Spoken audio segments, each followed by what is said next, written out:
সেপিওসেক্সুয়াল মানে হল এমন একজন ব্যক্তি যিনি মূলত অন্যের বুদ্ধিমত্তা বা মেধা দ্বারা যৌন বা রোম্যান্টিকভাবে আকৃষ্ট হন, অর্থাৎ চেহারা, গড়ন বা আর্থিক অবস্থা যতটা গুরুত্বপূর্ণ নয়, বরং তাদের চিন্তাভাবনা, জ্ঞান ও মানসিক গভীরতা বেশি আকর্ষণ করে।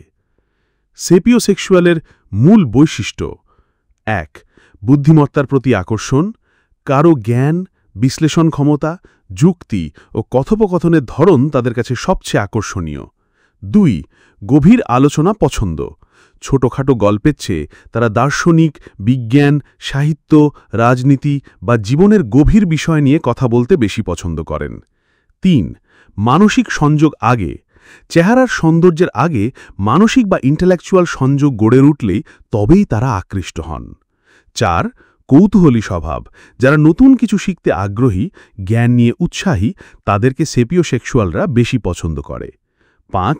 অহংকারী বুদ্ধিজীবী নয়, তারা শুধু ডিগ্রি বা সার্টিফিকেটে মুগ্ধ হয় না, বরং আসল বোঝাপড়া ও চিন্তার গভীরতায় আকৃষ্ট হয়। ৬. দীর্ঘমেয়াদী সম্পর্কে আগ্রহ, এই ধরনের মানুষরা, যারা সাধারণত তাড়াহুড়ো করে সম্পর্ক গড়েন না, আগে মানসিক মিল খুঁজে নেন।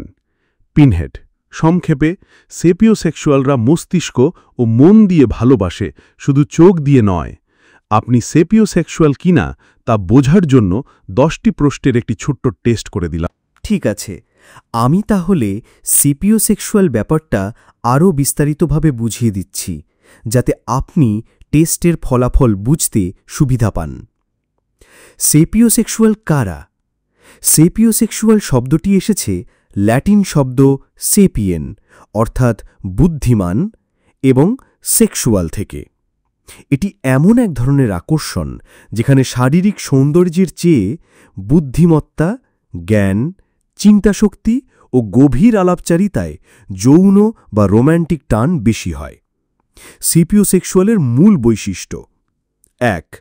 বুদ্ধিমত্তা প্রধান আকর্ষণ, সুন্দর চেহারা নয়, বরং কারোর জ্ঞান, যুক্তি ও ভাবনার ধরনে মুগ্ধ হওয়া। ২. গভীর আলোচনা পছন্দ, দর্শন, বিজ্ঞান, সাহিত্য, ইতিহাস ইত্যাদি নিয়ে কথা বললে আনন্দ পাওয়া। ৩.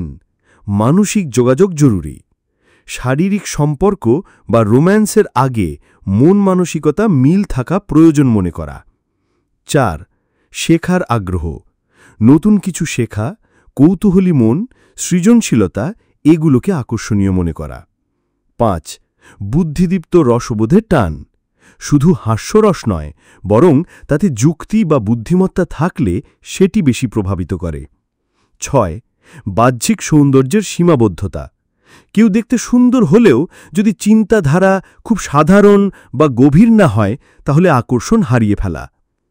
সেপিওসেক্সুয়াল আর সাধারণ আকর্ষণের পার্থক্য: সাধারণ আকর্ষণ, প্রথমে চোখে পড়ে চেহারা, স্টাইল, শারীরিক গঠন। সেপিওসেক্সুয়াল আকর্ষণ, প্রথমে মনোযোগ যায় কথাবার্তা, চিন্তাশক্তি, জ্ঞানে। সাধারণ আকর্ষণে শারীরিক সৌন্দর্য স্থায়ী আকর্ষণের মূল। সেপিওসেক্সুয়াল আকর্ষণে মানসিক ও বুদ্ধিবৃত্তিক মিল স্থায়ী আকর্ষণের মূল।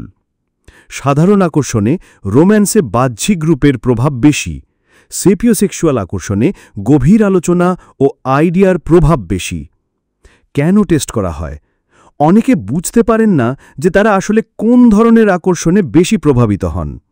এই টেস্টের প্রশ্নগুলো আপনার প্রধান আকর্ষণের ধরন চিহ্নিত করতে সাহায্য করে। এখানে আপনার জন্য সেপিওসেক্সুয়াল টেস্ট 10টি প্রশ্ন দিলাম।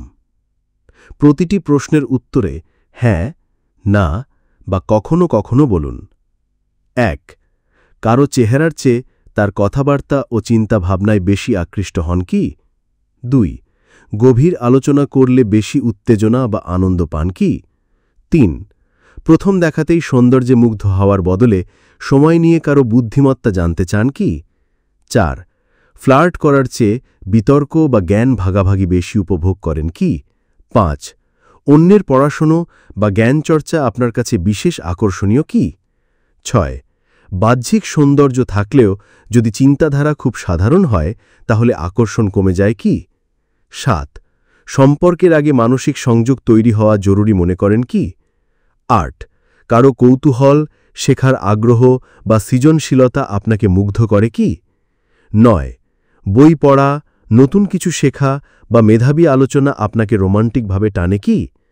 10. দেখতে ভালো মানুষের চেয়ে ভাবতে ভালো মানুষকে বেশি পছন্দ করেন কি? এখন রইল ফলাফল বোঝার নিয়ম।